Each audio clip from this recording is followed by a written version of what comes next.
மாவு சார்ந்த உணவு எடுத்துக்கூடிய ஆளாக நீங்கள் கண்டிப்பாக உங்களுக்கு வாயு தொல்லை இருக்கும். மலச்சிக்கல் அவதிப்படுறீங்களா? கண்டிப்பாக உங்களுக்கு இருக்கும். டீப் ஃப்ரையில் எடுத்துக்கிறீங்களா? அதாவது ஆயில் அதிகமாக பொரித்த எண்ணெய் பொரித்த உணவுகள் எடுத்துக்கிறீங்க, கண்டிப்பாக இருக்கும். யாருக்கெல்லாம் ஜீரணத்தில் பிரச்சனை இருக்கிறதோ, செரிமான கோளாறு இருக்கிறதோ, அவர்கள் எல்லாத்துக்குமே இந்த வாயு தொந்தரவு, அங்கங்கே வாயு பிடித்தல் என்பது இருந்து கொண்டே இருக்கிறது. ரைட்.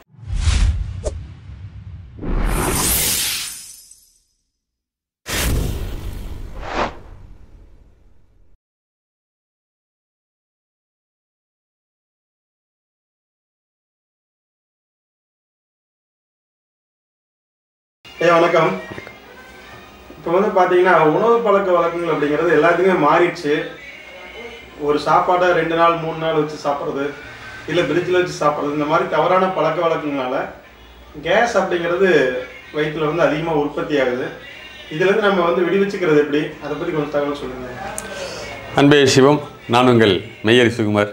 நீங்களே பெரும்பாலான விஷயத்தை சொல்லிட்டீங்க. உணவு முறைகள் நிறைய மாறிடுச்சு. இன்றைக்கி வாழ்வியல் முறைகள் மாற்றப்பட்டதுனால, மாறி இருக்கிறதுனால வந்து பார்த்திங்கன்னா அதில் ஒரு பாதிப்பு, முக்கியமான பாதிப்பு அப்படின்னு சொன்னால் இந்த வாய்வு தொல்லையை வந்து நம்ம குறிப்பிட்டு சொல்லலாம்.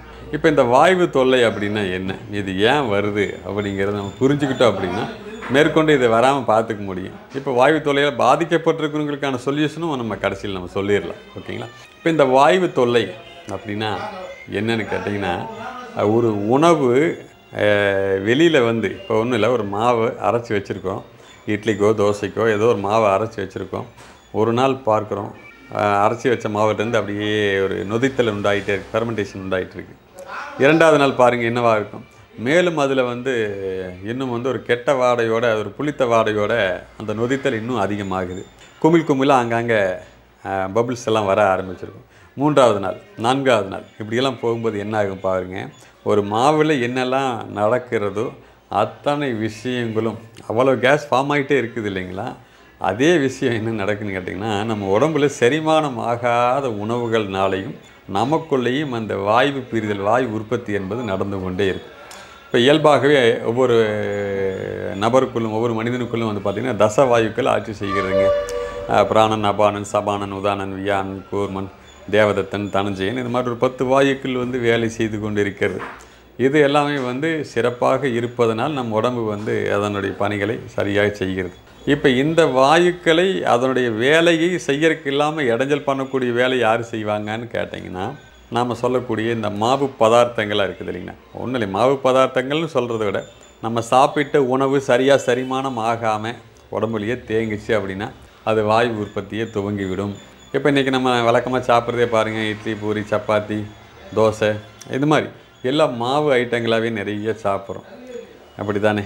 அப்போ நம்ம ஏற்கனவே சொன்னோம், இப்போ மாவு ஐட்டங்கள் சாப்பிட்டுருந்தா கூட எல்லாத்துக்குமே அந்த வாயு தொந்தரவு வந்துடுதான்னு கேட்டால் எல்லாத்துக்கும் அந்த தொந்தரவு இல்லை. இட்லி, தோசை என்பது இன்றைக்கி அன்றாட உணவுகளை ஒன்றா மாறிப்போச்சு. அப்போ இதை சாப்பிட்றவங்களுக்கு அத்தனை பேர்த்துக்குமா வாயு தொந்தரவு இருக்குது? யோசிச்சு பார்த்தீங்கன்னா எல்லாத்துக்குமா இல்லை. இப்போ மாவு சார்ந்த உணவுகள் மட்டும்தான் பிரச்சனையா? நம்ம சாப்பாடே சாப்பிட்டா கூட அதுதாங்க, சாதமே வந்து சாப்பிட்றோம், அரிசி சாதம் இதெல்லாம் சாப்பிட்றோம். அதனால் வந்து வாயு தொந்தரவு வராதுன்னு கேட்டிங்கன்னா அதுவும் உண்டாக்கும். எது எல்லாம் வந்து இறைப்பையில் ஜீரணமின்மையால், அதாவது செரிமான கோளாறுனால வந்து அதிக நேரம் தங்குகிறதோ இது எல்லாம் வாயு உற்பத்தி பண்ணுங்க. இது ஒரு பாயிண்ட். அதுக்கு அடுத்தது மலச்சிக்கல் யாருக்கெல்லாம் இருக்கிறதோ, மலச்சிக்கல் இப்போ ஜீரண கோளாறும் மலச்சிக்கலும் இரட்டை பிறவிகள்னு வச்சுக்கங்களேன். இப்போது மலச்சிக்கல் அப்படின்னு வந்து ஒரு நாளைக்கு 2 வேளை வந்து மலம் கழிக்க வேண்டும். சித்தர்களுடைய பாடல்கள்லாம் குறிப்பிட்டிருக்கிற மாதிரி 4-2 அப்படின்னா 2 முறை வந்து மலம் சரியாக போகணும். சில பேருக்கு வந்து பார்த்திங்கன்னா அந்த இதே வந்து 2 நாட்கள் 3 நாட்களுக்கெல்லாம் ஒரு முறை மலம் போகிறது. சில பேர் அதெல்லாம் கண்டுக்கிறதே கிடையாது. அது எப்போ போகும்போது போயிட்டு நம்ம சாப்பிட்றது மட்டும் கரெக்டாக சாப்பிடுவோம்னால இருக்கிறாங்க இல்லையா? ஆக இந்த விஷயங்கள்லாம் என்னன்னுட்டிங்கன்னா மலச்சிக்கலை உண்டாக்கி கொண்டே இருக்கிறது. மலச்சிக்கல்னால் அவதிப்படுறவங்களுக்கு எல்லாமே வாயு தொந்தரவு என்பது இருந்து கொண்டே இருக்கும். இது 2வது பாயிண்ட். அதுக்கு அடுத்தது இந்த எண்ணெயில் பொரித்த உணவுகள்லாம் இருக்குது பாருங்கள், டீப் ஃப்ரைடு ஆயிலில் வந்து போட்டு பொரித்து எடுக்கக்கூடிய உணவுகள். சுவைக்காக இன்றைக்கி நிறைய உணவுகள் அந்த மாதிரி நம்ம சாப்பிட்றோம். ஏராளமாக உதாரணம் சொல்ல முடியும். எண்ணெயில் பொரித்த உணவுகள் எல்லாமே அதிகமான வாயு உற்பத்தியை உண்டாக்குகிறது. அதுக்கப்புறம் பருப்பு வகைகளில் வந்து இன்றைக்கி நம்ம நிறைய சேர்த்துக்கிறோம். டால் நல்லது நிறைய பருப்புகள் சாப்பிட்றோம் இல்லையா? இந்த பருப்புகளும் வந்து பார்த்திங்கன்னா வெளியில் இருக்கும்போது வந்து பார்த்திங்கன்னா இருக்கக்கூடிய தன்மை, ஒரு பருப்பு அப்படின்னா ஒரு பாசிப்பயிரோ துவரம்பருப்போ பார்த்திங்கன்னா வெளியில் அதோடைய வாயு தன்மை என்பது பார்த்திங்கன்னா ஒரு அளவானதாக இருக்குன்னா நம்ம வயிற்றுக்குள் உடலுக்குள் போனதுக்கப்புறம் வாயு அதிகம் செய்யக்கூடியது. இந்த 2 பக்கம் சமமாக உள்ள பருப்புகள் எல்லாமே வாயுவை உள்ளுக்குள்ளே போனதுக்கப்புறம், அதாவது ஒரு உணவாக நம்ம எடுத்துக்கிட்டதுக்கு அப்புறம் தான் அது அதிகமாக வேலை செய்யுதுன்னே சொல்கிறாங்க. அப்படின்னா இதனாலேயும் வாயு உற்பத்தி என்பது உடம்புக்குள்ள அதிகம் நடக்கிறது. இது நன்மையாகவே இருந்துட்டால் பிரச்சனை இல்லைங்க, ஒன்றும் இல்லைங்க, செய்கிறனம் ஒழுங்காக நடக்குது, எந்த விதத்தில் பிரச்சனை இல்லைங்கிறவங்களுக்கு வாயு பிரச்சனை இருக்காது. ஆனால் எல்லோருக்குமே அந்த மாதிரி பாதிப்புகள் இல்லாமல் போகிறது இல்லை. அப்போது உணவு முறைகளில் நம்ம எதெல்லாம் அதிகமாக எடுத்துகிட்டு வரோன்னு பாருங்கள். மாவு சார்ந்த உணவை எடுத்துக்கூடிய ஆளாக நீங்கள் கண்டிப்பாக உங்களுக்கு வாயு தொல்லை இருக்கும். மலச்சிக்கல் அவதிப்படுறீங்களா? கண்டிப்பாக உங்களுக்கு இருக்கும். டீப் ஃப்ரையில் எடுத்துக்கிறீங்களா, அதாவது ஆயில் அதிகமாக பொரித்த எண்ணெயை பொரித்த உணவுகள் எடுத்துக்கிறீங்க, கண்டிப்பாக இருக்கும். அப்போ இந்த மாதிரியெல்லாம் வாயு தொந்தரவு உடம்புக்குள் நிகழ்ந்து கொண்டே இருக்கும்போது, அது எந்த இடத்துல வேண்டுமானாலும் வாயுகள் பார்த்திங்கன்னா தேக்கம் அடையும் போது கண்டிப்பாக அந்த இடத்துல வலியை உண்டாக்கலாம். இந்த வாயுக்களே பாருங்கள் ஒரு குறிப்பிட்ட மாறுதலில் கெட்ட நீராக மாற்றப்படுகிறது. இப்போ சில பேருக்கெல்லாம் பார்த்திங்கன்னா அங்கங்கே சில நீர் வீக்கங்கள்லாம் வந்துருக்கீங்களா, ஸ்வெல்லிங்லாம் சொல்கிறோம் இல்லையா, நீர் வீக்கம். காற்று என்பது நீராக மாறும், நீர் என்பது அதுக்கு அடுத்தது திடக்கழிவாக மாறும். இப்போ கெட்ட வாயு தான் அதுக்கு அடுத்தடுத்த பரிமாணங்களில் வந்திருக்குங்க. அப்போ இயற்கை மருத்துவத்தில் முன்பே குறிப்பிட்ற மாதிரி கழிவுகள் தேக்கம் நோய் அப்படின்னா கெட்ட வாயுவும் ஒரு கழிவு தான். அப்போ இந்த கழிவுகள் எங்கெல்லாம் தேங்கக்கூடியதோ பிற்கால நோய்க்கு அது வழிகாக அடிப்படையாக மாறப்போகுது அப்படின்னு அர்த்தம். அப்போ நம்ம இதுக்கு என்ன செய்யணுங்க? முதற்கண் பார்த்திங்கன்னா இந்த மாதிரியான உணவு முறைகளை முதல்ல தவிர்க்கணுங்க. பாருங்கள், பால் சார்ந்த உணவுகள் இருக்குங்களா, தயிர், பால்கோவா, இந்த பனீர், இந்த மாதிரியான உணவுகள்லாம் இருக்குது இல்லைங்களா. பாருங்கள், மோர் மட்டுமே நல்லது. பாலோ தயிரை பார்த்திங்கன்னா உடம்புல வாயு உற்பத்தியை அதிகம் செய்யக்கூடியவை. அதனால் நம்ம முன்னோர்கள் சொல்லியிருப்பாங்க, குழந்தை பருவத்திலிருந்து பால், அதோட குழந்தை பருவத்தை தாண்டியாச்சுன்னா நீங்கள் பாலை விட்டுறணும். இன்றைக்கி தவிர்க்க முடியாமல் நிறைய சேர்த்துக்கிட்டே இருக்கிறோம் இல்லையா, இதுவும் வாயு உற்பத்திக்கு ஒரு காரணம். அப்போ இந்த உணவுகளெல்லாம் தவிர்த்துடணும். அதே பாலையும் தயிராக மாறி மோராக மாற்றினதுக்கப்புறம் தான் உட்கொள்ளணும்னு சொல்லியிருக்காங்க. நெய்யையும் மோரையும் பயன்படுத்த சொன்னவங்க தயிராகவும் பாலாகவும் பயன்படுத்த சொல்லி நம்ம முன்னோர்கள் சொல்லலை நமக்கு. அப்போது எதெல்லாம் வாயு உற்பத்தியை கொடுக்குதுன்னு பாருங்கள். அப்போ அதிலிருந்து நீக்கிடணும் முதல்ல.